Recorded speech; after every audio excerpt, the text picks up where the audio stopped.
زۆر باشە لەسەر بابەتی ئارامی لە هەولێری پایتەخت و هەرێمی کوردستان بە شێوەیەکی گشتی. من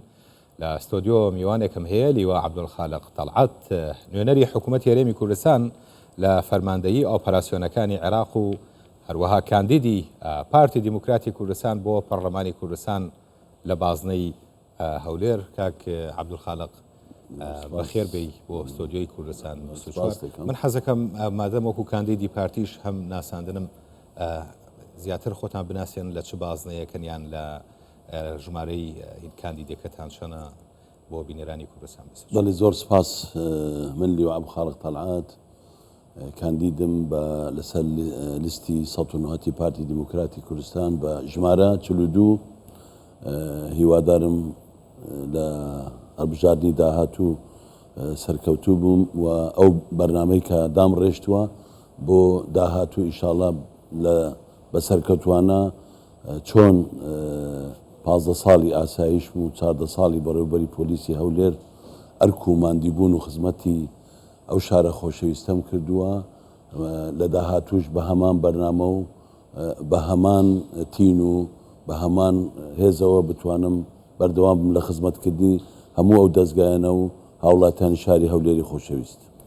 زۆر باشە. ئێوە وەکو کەسایەتێکی ئەمنی کە ئێسش نوێنەری حکوومەتی هەرێمی کوردستانن لە فەرماندەیی ئۆپەراسیۆنەکانی عێراق، کابینەی نۆیەم تا چەند توانیوێتی لە دابینکردنی ئارامی کە یەکێکە لە دروشمەکانی پارتی لەم هەڵبژاردنە سەرکەوتوو بێت و بەرنامەی چییە بۆ داهاتوو؟ بەتاکید یعنی ئارامی لە هەموو شتێک گرنگترە. تۆ ئەگەر ئارامی نەبێ هیچ شتێک ناتوانانی لەو وڵاتە دابینکەی، لەو شارە دابینکەی، تۆ ناتوانانی زانکۆکان بەردەوام بن، ناتوانانی فڕۆکەخانە بەردەوام بێ، ناتوانانی ژیان بەردەوام بێ، کەواتە هەموو بابەتەکان دەچێتەوە سەر دابینکردنی ئارامی. ئەگە ئارامی هەبوو هەموو شتەکانی تر بە ئاسانی دابین دەکرێت. بەتاکید کار و دەوری کابینەینۆ بۆ دابینکردنی ئارامی لە ئەولەوی کارەکانی دابووە و دەتوانم بڵێم یعنی هیچ ڕێژەیەش تێدا نییە لە کەمیکەینەوە 100 یعنی دیسان دەنمەوە 100 لە ڕووی ئەمنیەوە، لە ڕووی ئارامی ئەو شارە جوانەوە دەستگا ئەمنیەکان بە لێرەوە بە دەستخۆشیەوە بۆ هەر هەمیان دەتوانم بڵێم ئەرکەکانیان جێبەجێ کردووە و خەڵک کە ئێستا ئێمە باگەشە دەکەین وەکو کاندید لە هەموو شوێنەکان باگەشەی بۆ دەکەین ئەوەی کە مناقەشەی لەسەر نییە، ئەوەی کە خەڵک لێ ڕازیە ئەمنیەتەکەیە کە ئەوە زۆر گرنگە و خەڵک هەموو کاتێک چاوەڕوانیتی. لە داهاتووش هەمان بەرنامە ئینشاڵڵا دادەڕێژێ بۆ ئەوەی کە بتوانێت لە داهاتوو ئەو بارە ئارامیە جوانەی لەو شارە جوانە هەیە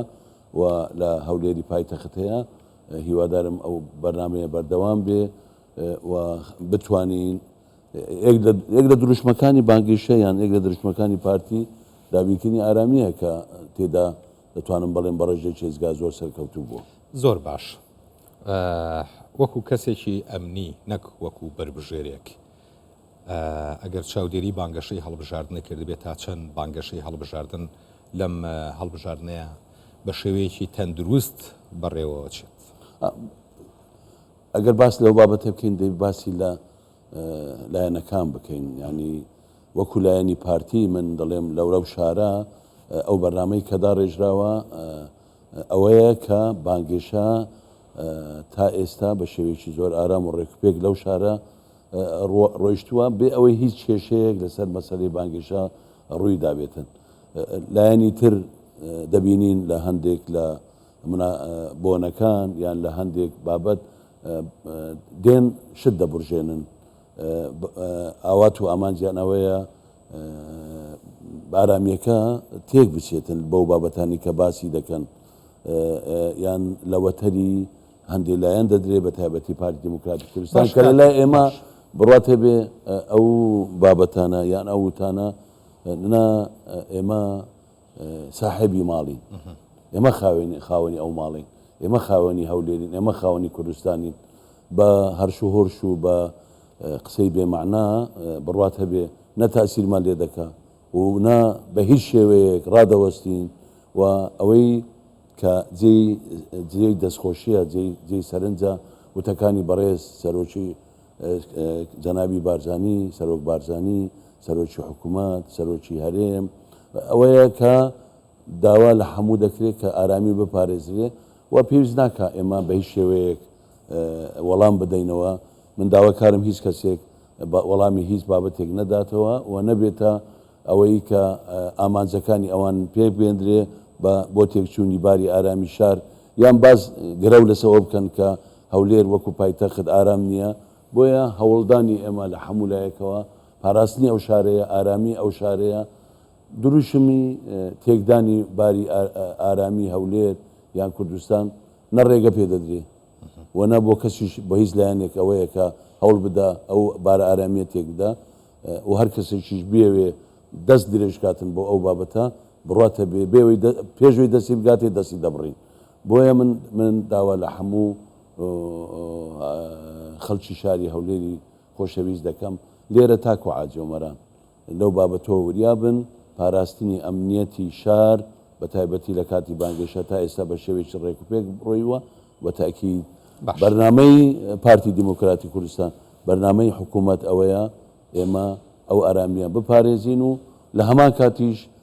دەستخۆشی لە هەموو دەستگا ئەمنیەکان دەکەین کە تاکو ئێستا ڕێگەیان نەداوە بە هیچ شێوەیەک هیچ لایەنێک بۆ مەرامی سیاسی خۆی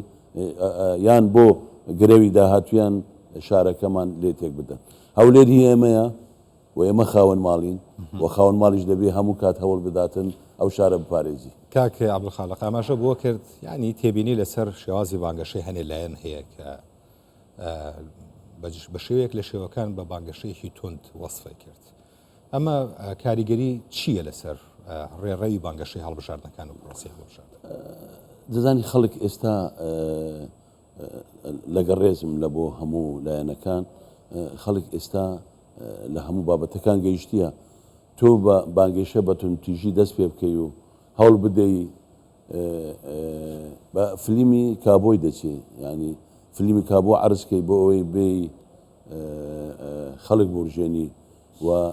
ئارامی شارتێک بدەی و باسی هەندێک بابەت بکەی کە لە ڕەوشتی ئەو کەسانە ناوەشێتەوە ئەوز هەر لایەنێک بێ هەر کەسێک بووە هەر شخصێک بێ خەڵک وایە ینی خەڵک تێدەگا مەبەستەکان چییە ئێستاش قسە بکەن بەیانیش و 100 ساڵی کە قسە بکەن ئێمە وەکو پارتی دیموکراتی کوردستان یەک ڕێچکەمان هەیە یەک مەدرسەمان هەیە یەک ئاوات و ئامانجمان هەیە ئەوەی جەنابی سەرۆک بارزانی دەڵێ خزمەتکردنە و جێنەدانە کەس نەجێ لە کەس ڕدەگرین و نە ئیشمان بە کەسە و لە لەسەر کەس ڕدەوەستین کاری خۆمان ئەو دڕشمەی هەمانە پاراستنی ئارامی شارە پێشکەشکردنی خزمەت گوزاریە و هەوڵدان بۆ ئەوەی گەورەترین خزمەت بەو وڵاتە بگەینین و ئەوانەی پێشتر پاراستومانە بەردەوام دەبین لە پاراستنی ئەو دەستکەوتانە کە دەستکەوتی هەموو میلەتی کووردە ئەوەکو باس کرا پێشتریش پێویستە لایەنەکان هەندێکی تێدا بێنەوە بتوانین لە داهاتوو لە گفتوگۆکانمان لە کاتی پێکینانی حکوومەت یان لە کاتی پێکینانی کابینە ئەو مەجالە ببینێ ئێمەش بە ڕۆحێتێکی برایەنە و سەربەرزانە لەبەرەوەی پارتی شتێکی ئاسان نییە پارتی زەحمەتە ئەمە بخۆمان ئەوە تقریبا 35 ساڵە لەو حیزبینە هێشتان هەمووی بە تەواوی